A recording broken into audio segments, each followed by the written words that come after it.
हम शुरुआत करेंगे व्याकरण के पहले पाठ से। पाठ का नाम है भाषा, लिपि एवं व्याकरण।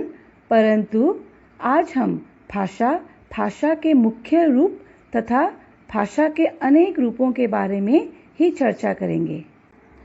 भाषा वह साधन है जिसके द्वारा समस्त प्राणी जगत अपने भावों को प्रकट करता है।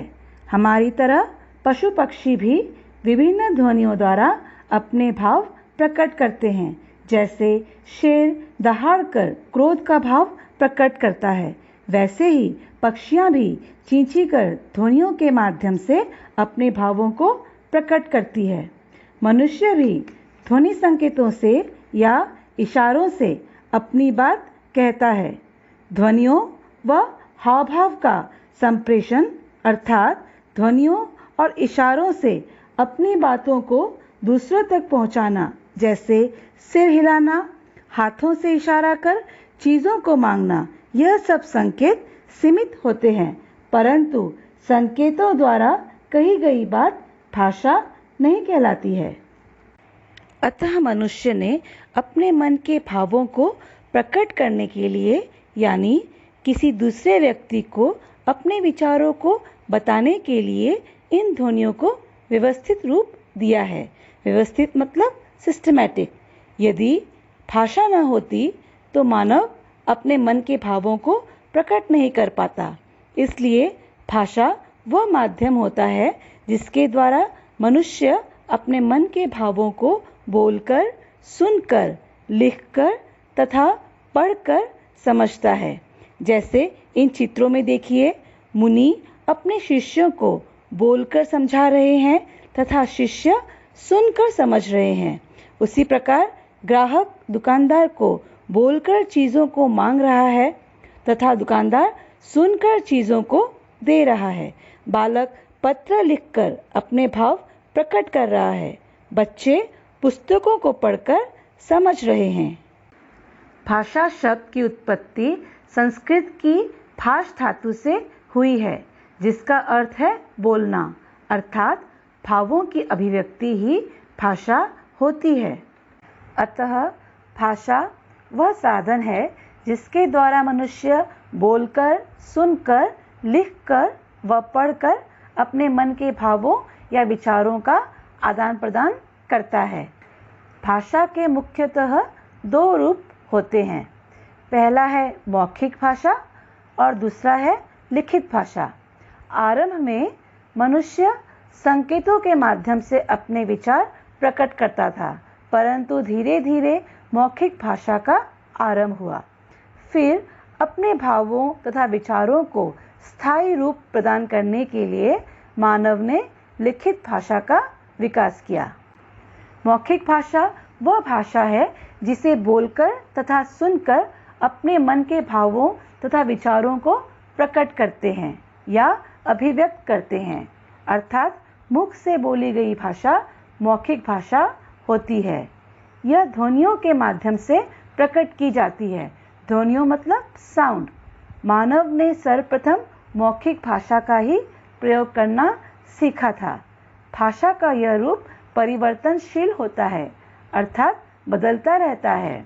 मौखिक भाषा के कई उदाहरण हैं, जैसे दो व्यक्तियों का आपस में बातचीत करना, दादी माँ के द्वारा बच्चों को कहानी सुनाना तथा भाषण देना।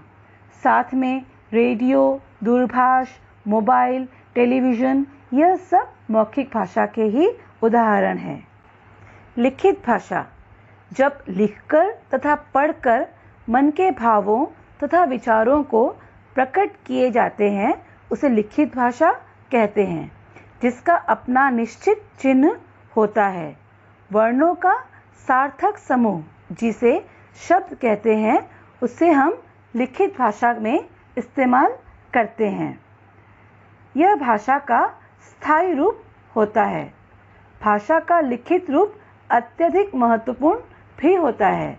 इससे हम अपने विचारों को हजारों लाखों लोगों तक पीढ़ी दर पीढ़ी पहुंचा सकते हैं तथा लंबे समय तक सुरक्षित भी रख सकते हैं। सैकड़ों वर्ष पूर्व हमारे पूर्वजों ने जो संदेश दिए थे, उन्हें हम लिखित रूप में होने के कारण आज भी सुनते हैं या पढ़ते हैं, जैसे वेद, पुराण आदि। ब्रेल लिपि जो नेत्रहीन व्यक्ति द्वारा प्रयोग की जाती है, वह लिपि लिखित भाषा के रूप में नेत्रहीन व्यक्ति द्वारा स्पर्श करके पढ़ी जाती है।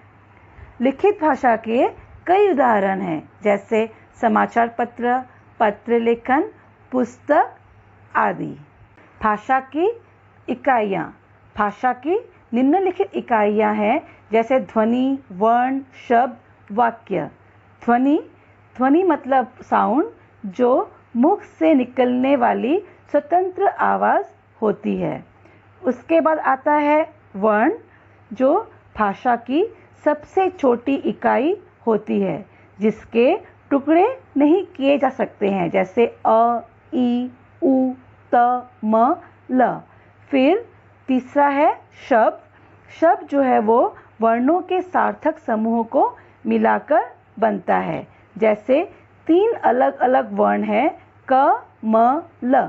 जब इन तीनों अलग अलग वर्णों को हम जोड़ देते हैं तो शब्द बनता है कमल, जिसे शब्द कहा जाता है। फिर चौथा है वाक्य। वाक्य सार्थक शब्दों के समूह से बनता है, जैसे एक शब्द है राम, दूसरा है पुस्तक, तीसरा है पढ़ता।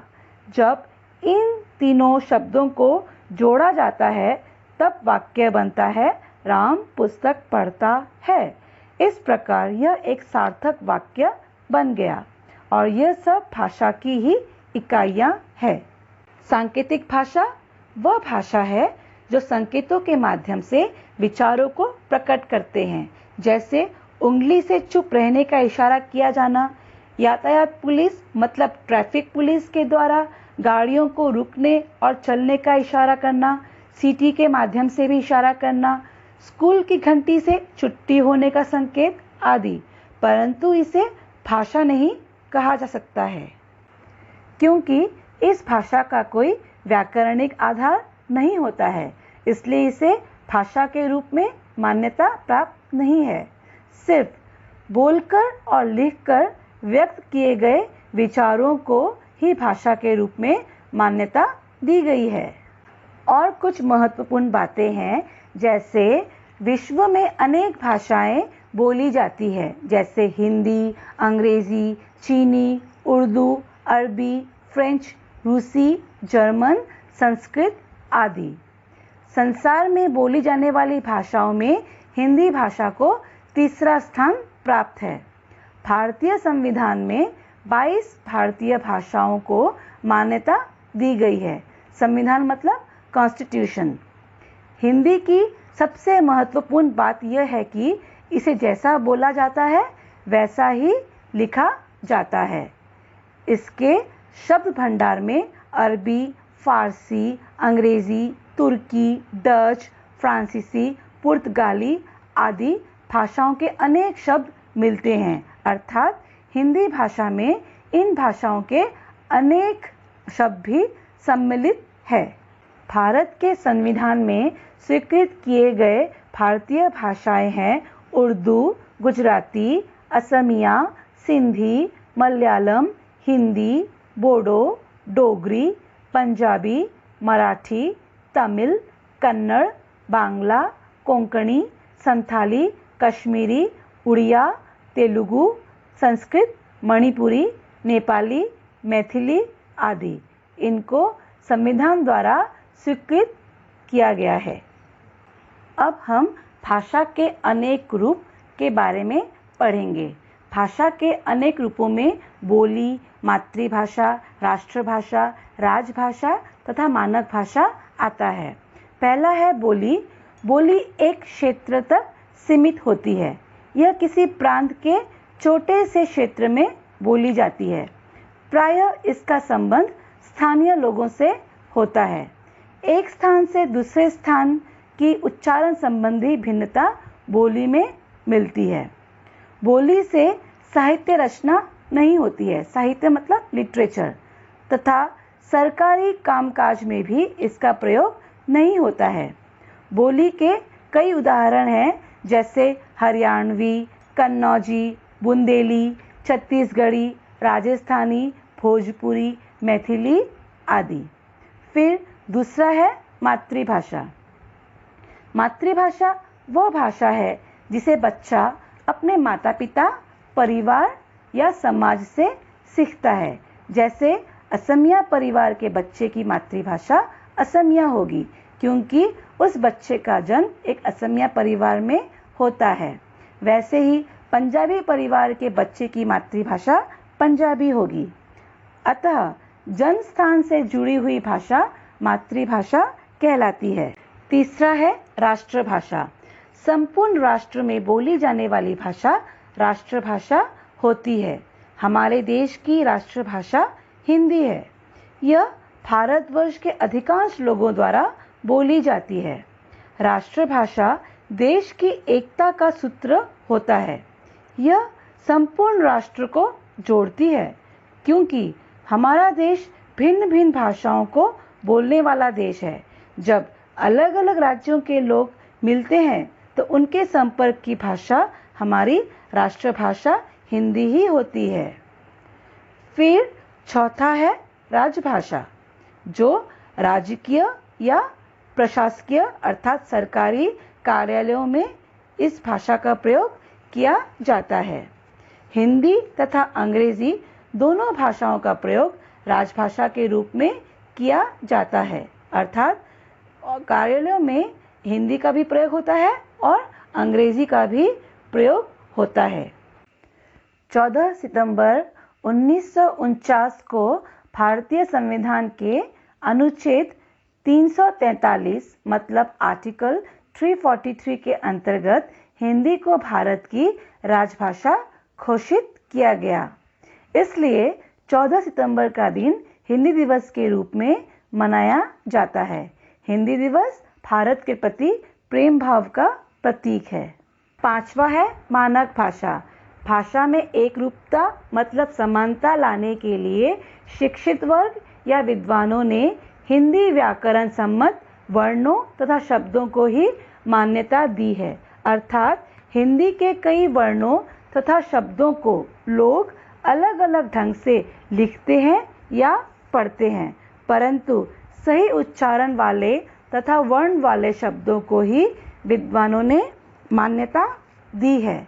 अतः मानक भाषा को भाषा का शुद्ध रूप माना गया है। मानक भाषा का कई क्षेत्र में प्रयोग होता है, जैसे शिक्षा के क्षेत्र में, साहित्य में, आकाशवाणी में, दूरदर्शन में तथा समाचार पत्रों में। वैसे तो हिंदी भाषा में एक ही वर्ण या शब्द के अनेक रूप प्रचलित है, परंतु जिस एक रूप को विद्वानों द्वारा मान्यता दी गई है उसी वर्ण या शब्दों को मानक रूप कहा गया है। जैसे नीचे दिए गए वर्ण तथा शब्द के मानक रूप को ठीक से पढ़िए, तब आप लोगों को मानक भाषा के विषय में सब समझ में आ जाएगा कि कौन सा शब्द सही है और कौन सा शब्द गलत है, मतलब कौन सा मानक भाषा है। आज हमने भाषा के संपूर्ण विषय पर चर्चा किया है। आशा करती हूँ आप लोगों को सब कुछ अच्छे से समझ में आ गया होगा। अब अगली कक्षा में हम बाकी के शेष विषय लिपि और व्याकरण पर चर्चा करेंगे। धन्यवाद।